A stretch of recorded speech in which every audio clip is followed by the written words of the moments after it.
กราบสบายดีสวัสดีพ่อแม่พี่น้อง FC เบิร์ดสุขูสู่คนเนาะบ่ว่าสิอยู่ในและก็ต่างประเทศเด้อพี่น้องเด้อเนาะเอามื้อนี้พี่น้องเฮาก็เข้ามาหาทางน้องนางเพิ่นพี่น้องเนาะซึ่งเห็นในคลิปลุงเคิมเมื่อวานนี่พี่น้องเนาะที่ว่าลุงเคิมถ่ายน้องเพิ่นลงไปพี่น้องเอ้ยเนาะมื้อนี้มีโอกาสเข้ามาหาน้องเพิ่นมากับประธานเพิ่นพี่น้องเอ้ยเนาะเข้ามาครั้งแรกเนาะก็ได้พี่น้องเข้ามาหาน้องเนาะ โอเคพี่น้องเดี๋ยวไปหาน้องนางเพิ่นเนาะสิพูดคุยกันรู้เรื่องบ่เนาะกับน้องเพิ่นเนาะพี่น้องเนาะไปพี่น้องไปเบิ่งไปชมกันโดยสบายดีโดยขออนุญาตได้อีหล่าเด้อลูกไม้นี่เด้ออันนี้เฮือนเจ้าบ่ลูกอ๋อเจ้าอยู่กับไผอีหล่าอยู่กับไผฮะอยู่กับยาอยู่กับย่าบ่อีหล่าชื่อหยังคือนางน้อยนางน้อยจักปีล่ะลูก7 ปีลองเปิดเบิ่งดูนี่ล่ะเปิดออกมาดูเออพ่อแม่เจ้าได้หาลูกบ่น้องนางพ่อกับแม่เจ้าเด้อืมขออนุญาตเด้อโอ้เจ้านอนอยู่นี่บ่ลูกอืมอยู่กันจักคนบ่ชอบฮะชอบ อยู่2 คนเว้าดังๆก็ได้เด้อลูกเด้อเอ่อครั้งแรกเนาะพี่น้องที่ว่าเฮาเข้ามากับอ่ามาหาน้องเพิ่นนี่แหละพี่น้องน้องพี่น้องเอ้ยเนาะตอนนี้เฮาก็สิร่วมกับแม่ตู้เพิ่นนำเนาะสบายดีแม่ตู้สวัสดีดูเอ้ยสบายดีเด้อเอืมน้องพี่น้องเอ้ยเนาะก็คือเจ้าอยู่กับหลานเจ้า2 คนบ่หรือแนวใดหาวนี่บ่แม่นใครก็อยู่นำซั่นเพิ่นหมู่เจอหมู่อยู่เพิ่นหาวก็หาวบ่เจ้าอยู่นำกันกับหลานเจ้า2 คนนี่บ่อืมแม่มันไปแม่มันสิไปแล้วไปไสแม่ไปไสไปจักเฮาก็บ่ฮู้เฮาไปเพิ่นลูกอยู่บ้านสแกเพิ่นไปผูกแขนด้วยน้องลาดเฮาอยู่เฮาบ่ฮู้มันไปเฮาไปก็คือเราไปได้จักปีแล้วแม่มีบ่แม่นปีนี้ๆไปปีนี้เนาะมีเพิ่นเช็คมามุกมากะแล้วก็เพิ่นบ่ได้ไปเราไปมีผัวใหม่บ่นั่นน่ะใดจักเฮาบ่ฮู้อยู่บ่ฮู้บ่ได้บอกเฮาแม้ว่าเฮาไปเด้อบ่เฮาก็ลูกเจ้าบ่ลูกเฮาลูกเจ้ามีลูกจักคนแม่ตู้เฮานี่บ่แม่นผู้นึงนั่นแหละเป็นผู้นึงแม่น้องนางนี่บ่แม่น้องนางนี่อายุเราตอนนี้จักปีแหละแม่น้องนางคือว่า5 ปีมาอยู่นำเฮานี่บ่ลูกเจ้าจักปีอายุเราตอนนี้น่ะนี่ลูกนี่บ่ลูกสาวเจ้าน่ะบ่เฮาบ่ฮู้บ่รู้บ่ฮู้เนาะซ้ำบ่เฮานี่ใหญ่ซ้ำเฮานี่บ่ใหญ่น่ะคิดไดแล้วนี่ไดเนี่ยเฮานี่34ปีจะเข้า35แล้วคือกันเนาะเพิ่นนั่นคือกันแม่มันเป็นอะไรนี่คือเพิ่นเว้าบ่เก่งบ่จักน้องนางนี่ตอนอยู่กับเจ้าเว้าเก่งอยู่บ่อยู่เฮ็ดมันเว้าหยังบ่ได้เว้าบ่ค่อยเว้าบ่เป็นคนเงียบๆบ่แม่มันเรามีลูกจักคนลูกเจ้ามีเพิ่นผู้เดียวนี่บ่เท่าน้องนางผู้เดียวนี่บ่เดียวเนี่ยได้น้องนางผู้เดียวนี่เนาะลูกชาวหั่นเด้มันได้เอาโพอยู่บ้านนาที่คุณอยู่บ้านใดก็บ้านนาบ้านนาที่ตะกี้เราอยู่นำแม่ลาวบ่อยู่นำแม่นำก็มาอยู่นำเจ้าจักปีคือว่า4 ปี4 ปี4 ปีนี่กระต๊อบนี่เจ้าปลูกแต่ดนแล้วบ่สตุมีหยังเฮือนแม่นเฮือนจะปลูกแต่ดนแล้วบ่ได้จักปีล่ะพุ่นสิมีแต่มีลูกคนนี้ลูกเดียวมาอยู่ทอกนี้ตะกี้เจ้าอยู่ลุมบัดนี้เจ้าย้ายขึ้นมาอยู่เทิงย้ายอยู่มาอยู่เทิงนี่จักปีแล้วอยู่นี่ปีนี้หากับปีได้ปี1บ่ปีนึงหาก็ได้1 ปีนอนกับหลาน2 คนนี่เนาะพี่น้องเอ้ยเนาะผัวเจ้าได้สตุผัวเจ้าได้ว่ะบ่เฮามีผัวเจ้าบ่มีผัวเจ้าไปไส ผัวเฮาบ่โอ้ลูกเพิ่นยังอ่ะช่วยกันยัง บ่ว่าผัวเจ้าไปไส ผัวเฮาบ่ แม่น เฮาไม่เอาผัว เอาเจ้าบ่มีผัวเจ้าก็มีลูก ก็ลูกแต่เก่าหั่นเด้ลูกก็ช่วยอันเด้แต่ลูกเพิ่นบ่เป็นลูก ลูกแต่เก่า เออ เอ้าคือว่าลูกแต่เก่า ลูกกับผัวเก่าเจ้าบ่ เออ เอาบ่เป็นหยังบ่ไปก็ได้อยู่นั่งหั่นแหละ คือเพิ่นเว้าบ่อยากฮู้เรื่องกันปานใดกับเฮาพี่น้องเนาะ เฮาบ่ฮู้เฮาดู บ่ฮู้ภาษาลาวบ่อันนี้เข้าโรงเรียนห้องใดแหละนี่ล่ะเข้าโรงเรียนห้องใดลูก ล่ะ ปสามบ่โดยล่ะวะเพิ่นเว้าบ่ค่อยเก่งปานใดพี่น้องเนาะ อืม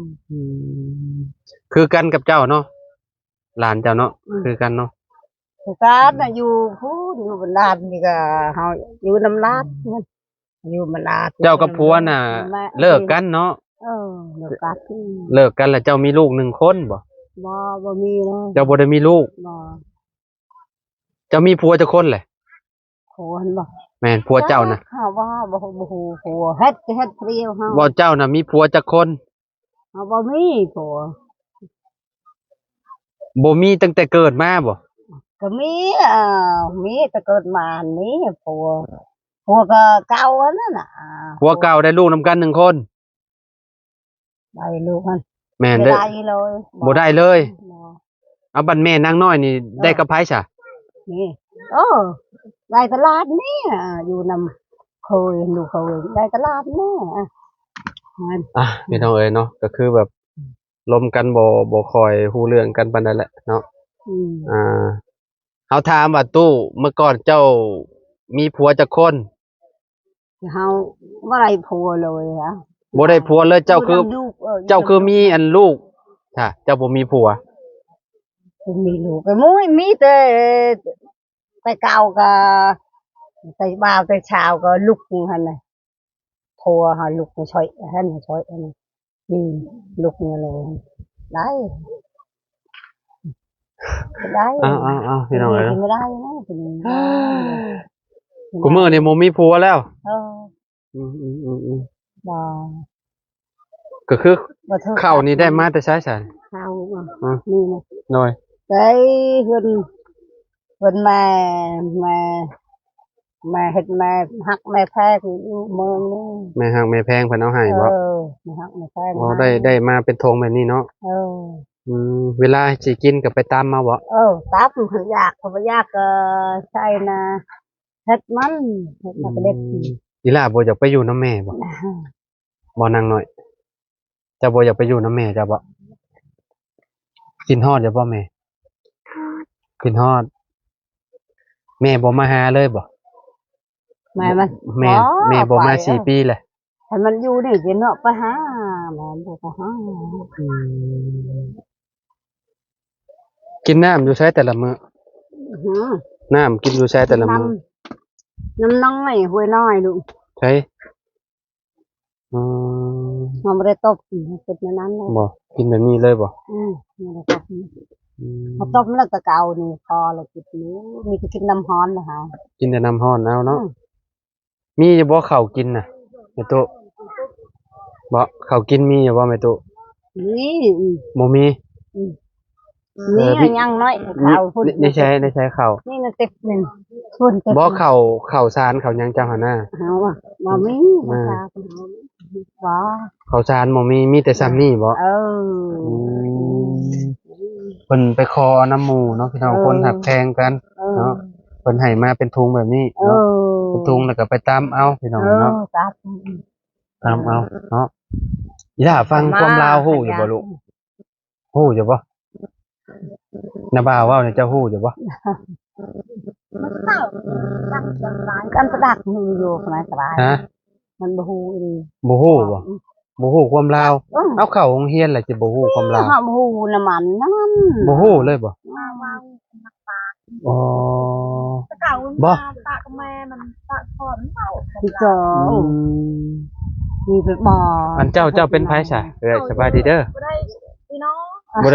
ได้เป็นพี่น้องเพิ่นบ่ พี่น้อง พี่น้องคือกัน พี่น้อง ตอนละแม่เราก็พ่อเราบ่ได้เลิกกันเราเว้าได้อยู่ความละ เอ้ยมันอยู่บ้านบ้านมันดา บันดาล มันเป็นเกิดแต่บ้านนาน่ะมาเฮือน เกิดอยู่พุ่นเนาะ มาลุง เจ้านี่บ่ฮู้ความลาวปานใดบ่เจ้า บ่ ได้อยู่แต่ว่าแบบเวลาเฮาสื่อสารกับเจ้านี่เจ้าแบบตอบเฮาบ่อยากตรงปานใดเนาะเอ้ย มาพี่ดูหะสิถามโดยมาพี่ตู้นี่เราผัวเราไปใส่ พวกอยู่เฮือนพุ่น ได้ ผัวเราอยู่เฮือนผัวเรายังบ่ได้เสียบ่ ยัง มีชีวิตอยู่ ยังมีอะพุ่นเฮือนมันลังนึง ก็ไปอ่านลูกเด้อไปอ่านเพิ่นลูกเด้อ ฮะ ฮะ แล้วเราคือมาอยู่พี่ใช่ บ่ได้อยู่ อยู่พร้อมกันบ่ป้า อ๋อแล้วเลิกกันแล้ว แม่น เลิกกับผัวพุ่น เลิกแล้วกับ เลิกแล้วก็เลยมาอยู่พี่ มาอยู่พุ่น อ๋อโอเคใช่เราเลิกกับผัวเราแล้ว เราก็เลยได้มาอยู่เฮือนหลังนี้ ก็คือแบบเฮือนหลังนี้ไทยบ้านบ่เฮ็ดซอยโดย มันเฮ็ดเองเลย ฮะ เฮ็ดเอง ป้านี่เฮ็ดเอง ป้าเฮ็ดเอง โดย เก่งเนาะร้านนี่ฮะมาอยู่นำได้จักปีแหละร้านเรา คนตก โอ้ได้แล้ว8 ปี7 ปี ไม่ใช่ว่าเราว่าประมาณ4ปีมาอยู่นำเราบ่ ได้แล้ว5 ปีเลย อ๋อ4ปี5ปีเนาะมาอยู่นำเนาะ เรื่องตอนตะกี้จะบุกมา อืม บุกประตานเนียไปเยอะๆมันตอนเนียก็คนไรอันมันคนไรอยู่จู่จังนะ ก็คือแบบเราสร้างเองเลยกับต๊อบนี่เนาะ เราเฮ็ดเอง อ๋อเราเฮ็ดเองเราเลยเด้อพี่น้องเนาะ ไปตะนาเฮ็ดกินกัน โอเคขอบใจเด้อเด้อ โดย โดยพี่น้องเนาะสร้างเองเลยนี่เนาะอ๋อนึ่งข้าวนึ่งน้ำอยู่ใช้ตู้จนหนึ่ง โอ้นออกแล้วลูก นึ่งอยู่นอกผมบ่โอ้อยู่พุ่นอยู่กับต๊อบตัวนี้เนาะ เออ อืมเฮ้ยอ๋ออยู่นี่เนาะเออเฮ็ดกระต๊อบอยู่นี่เนาะ กำลังบ่เป็นเฮ็ดหืดอยู่ลูกก็บ่เป็นเฮ็ดหืดลูกก็บ่เป็นเฮ็ดหืดแต่พอมีมาอยู่นี่พอนี่ลูกเคยเข้ามานี่โจ้ อีหล่าบ่ต้องย่านเด้อเว้าแล้วเด้อลูกเด้อเว้ารถนาบ่าวถามหยังไปอีหล่าก็เว้าบ่ต้องย่านเด้อลูกเด้อชื่อน้องนางเนาะเจ้าเนาะ นางดินดาชื่อได้ นางดินดาบ่ มันบ่ให้มันให้ว้าวชื่อดินดาบ่ บ่ให้เว้าชื่อลินดาบ่ให้ชื่อห้องน้องนางบ่ นี่บ่ให้ โดยพี่น้องเอ้ยเนาะกินข้าวแรงกับหยังมื้อนี่ เป็นกับคเล็ก กินขี้เล็กบ่ คเล็กนี่ ใช่อ๋อนี่เนาะแกงขี้เล็กเนาะโอ้แกงใส่หยังตู้เอาหยังใส่ ข้าวอะไรเกลือ แกงใส่เกลือแป้งนัว หมักเพชร ถูกต้องเจ้าว่าบ่เฮาว่าอันเป็นหมูเป็นหยังหรือว่าเป็นไข่มดดองมดแดงบ่ใช่บ่แม่นเนาะอืมโดยพี่น้องเอ้ยเนาะเนาะพี่น้องเอ้ยเนาะบ่มีข้าวกินเนาะมีแต่นี่แหละเนาะข้าวเปลือกนี่เนาะ ข้าวเปลือกนี่เนาะ อยู่กัน2 คน กับหลานเอาลูกก่อน เราบ่ค่อยอยากเว้าปานใดพี่น้องเอ้ยเนาะแต่ว่าเว้า นี่ลูกก ฮะ นี่ลูกกเฮา อันลูกกกเจ้าบ่นี่ มาอยู่น้ำมันฮะตะเกา สบายดีเด้ออ้ายโดยสบายดีเนาะตะกี้เจ้าอยู่กับลาวบ่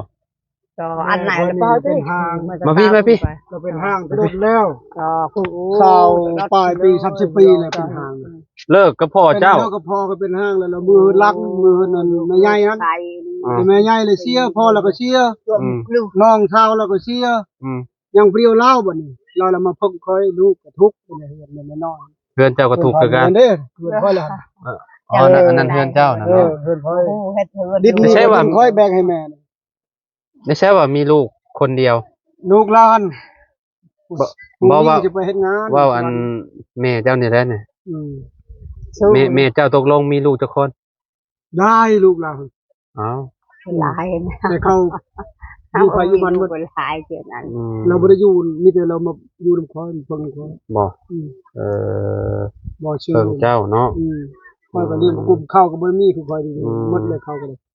ยังไปเอาข้าวดำข้าวอยู่บ้านสแกนชื่อข้าวอยู่บ้านสแกนนี่ก็เขา อืม ซื้อ เรียนเล่ากับบ่คุ้ม เลย โอ้ยแม่ผู้เดียวบ่ว่าสิเลี้ยง น้ บ่ เพิ่นก็ คุ้ม ไปเฮ็ดงานอยู่สวรรค์พุ่นแหละปะลูกผู้เดียวน้อยๆก็ยังน้อยเพิ่นเลี้ยงพุ่น น้อยๆเลยอ่ะ บ่ได้มาบ่ โอ้ มาอยู่ปีหนึงเทื่อนึงเรามานะ แม่หมอนี่ได้ เออ อืม ใจวันเช็คก็มาหันพอทีวีกันบ่ ปีใหม่เราจะมาคือบ่ฮู้นี่วันศุกร์เราจะมาปีใหม่ บ่ เออ คิดว่าบ่ได้มา มาอยู่มาก็ปีหนึงเทื่อนึงมา การโทรคุยกัน เรียกบ้านอนามัยเฮือนเข้า บ่อยากเว้าปานใดหมอนี่เนาะ บ่อยากเว้าเด้ เออ พอมันโทรมาก็บ่ได้เว้าพ ค อน เงียบพี่น้อย พอ เนาะ มันก็คนเช็ดยาเป็นบ้ากันตัว บ่เป็นบ้าเป็นบ่ไปเนาะ แม่เล่าก็โทรมาก็มีแต่จับนี่ชื่อบ่ได้ปากบ่ได้โอ้หยัง อืม เป็นคนแบบ โดย สงบแบบหยัง คือแบบเราออกมาอยู่ต่างแบบนี้เราก็อ คัน ยู่ ลิ้ กัน บหลาน เป็น นี่ น้อย เนาะ หมู่มันจะมันร้อง บ่ ผมกัน ออกมาต่างแบบนี้เราก็อยู่แบบนี้แล้วแม่จ้ะเนาะ เดี๋ยวนี้แหละ หลานก็มานอนอยู่น้ำนี้ อืม กระต๊อบนี่เราเฮ็ดเอาเองบ่เลยนะใด เฮ็ดเอาเองเนี่ย แม่เจ้านี่ได้ เราเฮ็ดเองเบิ่งนี่เราเฮ็ดเองหมด มีได้เราเฮ็ดเอาเองนี่ เฮ็ด ล่ะ เอาเองเนี่ย อ๋อเราส เด็ ร้าก ง ก็ เอาเอ เฮ็ด งเล ให้ ย เนี่ยเฮ็ดตัวนั้นโตห่างกันก็เฮ็ดให้แล้วบ่อยู่ มาอยู่ เอาข้าวกินก็แล้วบ่กินแล้วว่าเจ้าก็บ่กุมเลี้ยงลูกเลย เอ้า เลยฉะนั้นคันคนอื่นแต่นอกให้เรากิน อ๋อ คืนลูกเราไปเฮ็ดงานสวัสดิ์เนี่ยก็ตัวว่า อืม เข้าลูกเจ้าพากให้เราจะกิน อ๋อ วันนั้น บัดเจ้าให้แล้วบ่กิน บ่ เอ้าเป็นหยังก็บ่กินของลูก หน้าหำหน้าหัวหน้าตัวตะเก็บนายกก็ถึงจะ แปลดูอ้าย แล้วว่ามันนั้นย่านค่อยบ่คุม อ๋อ ลูกหลาย เจ้าก็ ค่ ลู อย ก หา หลาย เองแล้วว่าเจ้าก็ลูกหลาย ลูกค่อย6คนพุ่น โอ้ ครอบครัวเฮา14 15คนพุ่นอยู่ในสมโน แปลว่าเจ้าย่านลูกย่านลูกเจ้าได้บ่กุ้มลูกเราเจ้าก็เลยอยากหากินเอง เออ อ๋อไม่ใหญ่นี่เนาะ เออ ครับพี่น้องเนาะไปนี่ล่ะเดี๋ยวอันนาบ่าวเอาอันเข้าให้ปะ อืม ไปเอาเข้าอยู่หลังรถพูกับขันมาม่า เราแล้วก็ขอบใจเพิ่น ไป ขอบใจละลาย แม่ ว่ะ นไป เดี๋ยว โอ้ กินย้อน ย่างไปพุ่น ไป นะ ไปเอาข้าวอยู่พุ่น อืม ไปน้ำลายพุ่น เฮ็ดเลาะๆแหละๆเนาะพี่น้องเอ้ยเนาะแบบจะเพิ่นอ่าย่านนี่ยังบ่พี่น้อง บ่เคยเห็นบ่เคยออกกล้องบ่นี่ล่ะเอออ่ะสบายดีประธานโดยเอ้าเป็นมือกล้องให้แนั่นน่ะ มา เดี๋ยวเอาอันนี้เข้าให้อีหละมันก่อนมาพี่น้องนาง เป็นแล้วจ้ะ ไปเนาะเข้าให้เพิ่นก่อนอืมโดยเอ้าอีหละครับไวๆเด้อเข้าพี่น้องเอ้ยเนาะ5 กิโลเนาะให้น้องนางเพิ่นไหวบ่มาน้ำบาถือให้ไปจ้ะไปพุ่นแหละพี่น้องเอ้ยเนาะไปเฮือนพุ่นแหละเฮือนมีไงแล้วพุ่นพี่น้องเนาะเด็กน้อยก็มาเต็มอยู่พี่น้องมาให้กำลังใจน้องเพิ่น บ่ค่อยอยากเว้าได้แม่นเว้าบ่เก่งปานใดพี่น้องเอ้ยเนาะมีแต่แม่ใหญ่ก็สื่อสารกันบ่อยากรู้เรื่องปานใดกับเพิ่นก็ได้แม่นเว้าลาวบ่อยากคุยรู้เรื่องปานใดมา ได้กิน นี่แม่โต้ข้าวเด้อข้าวเหนียวเด้อข้าวเหนียวเจ้ามาแล้วเจ้าหนึ่งเลยกินแล้วเด้อบ่แม่นข้าวเจ้าได้ข้าวใหม่ๆเลยพี่น้องนี่เห็นบ่ในตู้นี่พี่น้องงามๆเลยเด้อ ขอบใจอยู่ลูกงั้น ใจลูก โดยเอาเฮากลับบ้านแล้วเด้อมันในตู้เด้ออยู่ดีมีแฮงเด้อลูกอยากเอาข้าวให้กินกับบ่อย่างอันนั้นเนาะ น่ะเอาบ่ฮู้เลย เนาะยันลูกบ่กุ้มลูกอีกเทื่อนึงว่าซั่นเก่งเนาะเจ้าสร้างเอาเองเลยนี่สร้างเอาเองเลยกระต๊อบกระแต๊บนี่สร้างเอาเองเลยพี่น้องเอ้ยเนาะถือว่าแบบสุดยอดเลยเนาะเก่งแต่เจ้าฟังความลาวฮู้หลายนี่คือสิคักอยู่อันนี้คือการเฮาบ่อยากเว้าปานใดพี่น้องแบบว่าจักมีความในใจจังได๋บ่ฮู้น้ำน้องเพิ่นดอกเนาะเป็นหยังอีหล่ะคือบ่อยากเว้านำเว้าบ่เป็นบ่ เงียบกิ๊บพี่น้องเนาะไปจะกลับบ้านเด้อตู้เด้อสบายดีเด้อโดยสบายดีป้าลุงด้วยล่ะสบายดีเด้อจ้ะสบายดีเด้อนมเมอไปจ้ะเว้าเป็นอยู่ครับบ่อยากเว้าเอาพี่น้องเนาะ คนโตเป็นใหญ่คนที่อาย ตีแหละบ่ลึกเพิ่นบ่ลึกเนาะพี่น้องก็บ่ตีน้องเพิ่นละเนาะมื้อหน้ามื้อในก็ สิลึงกว่านี้อยู่เนาะน้อยล่ะเนาะเออคนบ่ลึกหน้าเราก็บ่เว้านํเนาะตู้เนาะคะแนนอันนั้นเพิ่นก็เว้านํเจ้าอยู่บ่จ้ะ บ่ บ่ค่อยบ่เงียบๆแบบนี้เลย คอยว่าแล้วมันลานเป็น โก กัน โอ้ยอยู่กัน ไปซะกลับป้านเด้อบัดนี้เด้อสบายดีเด้อตู้เด้อ นอนกัน วางมือ ไปจ้ะพี่น้องเอ้ยเนาะขอบใจทางประธานเพิ่นหลายๆเนาะพี่น้องเนาะจังได๋ก็ขอบคุณเนาะพ่อแม่พี่น้อง FC เบ่ทุกคนเด้อที่ติดตามและเป็นกำลังใจให้เด้อพี่น้องมื้อนี้ก็ได้แวะเวียนมาหาทางน้องน้อยเพิ่นพี่น้องเนาะมาก็คือที่ฮู้แหละพี่น้องก็ลมกันก็หน่อยเดียวนึงได้ลมแต่ก็ไม่ใหญ่เพิ่นพี่น้องเอ้ยเนาะไม่ใหญ่ก็ฟังความลาวก็บ่อยากเก่งปานใดบ่อยากฮู้ปานใดพี่น้องเนาะแต่น่าต้องเอาล่ามมาแหละพี่น้องเอ้ย โดยขอบคุณหลายๆเด้อพี่น้องเด้อสำหรับคลิปนี้ไปเลยเด้อพี่น้องสบายดีเด้อไปพี่น้อง